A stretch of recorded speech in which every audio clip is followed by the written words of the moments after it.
सरद सरद सरद ओए होए सरद सरद सरद सरद पायन सरद बरफे समानियो सरद सरद पायन सरद बरफे समानियो धैने है बरती सूरज देव के ध्यानियो सरद सरद ओए होए सरद सरद सरद सरद ओए होए सरद सरद सरद सरद पायन सरद बरफे समानियो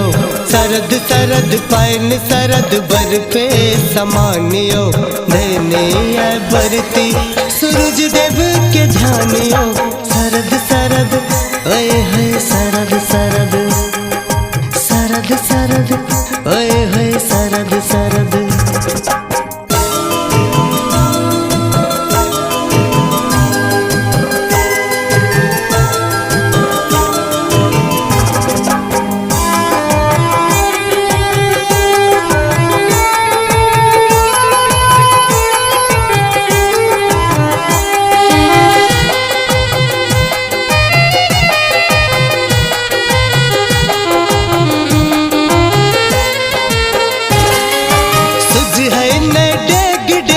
लागल कुहार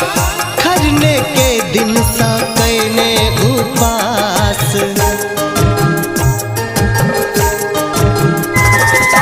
सुझ है ने डेग डेग लागल कुहार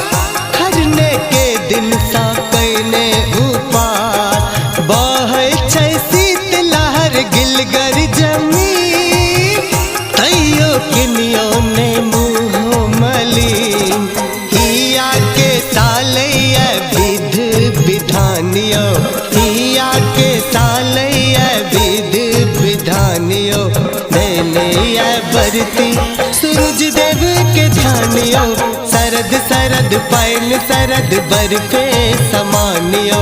सरद सरद पायन सरद बरफे समानियो धैने बरती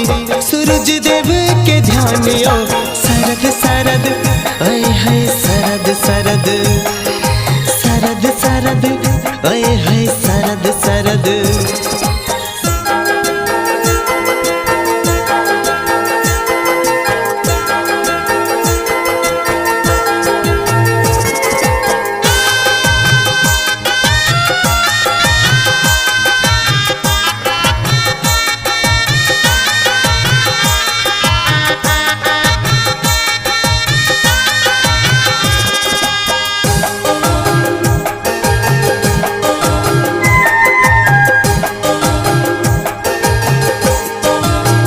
श्रद्धा सा भरल छठ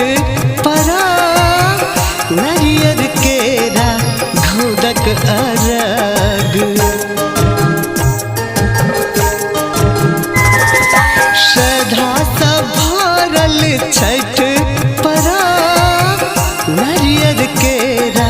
घोदक अरग घाट बाट गूंजै छै शंभू के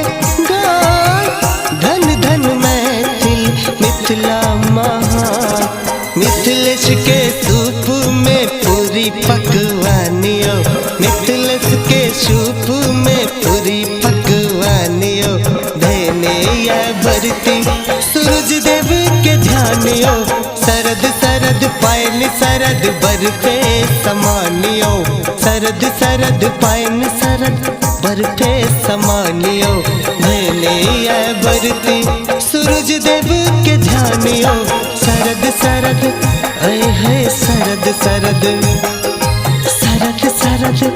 ओए होए सरद सरद सरद सरद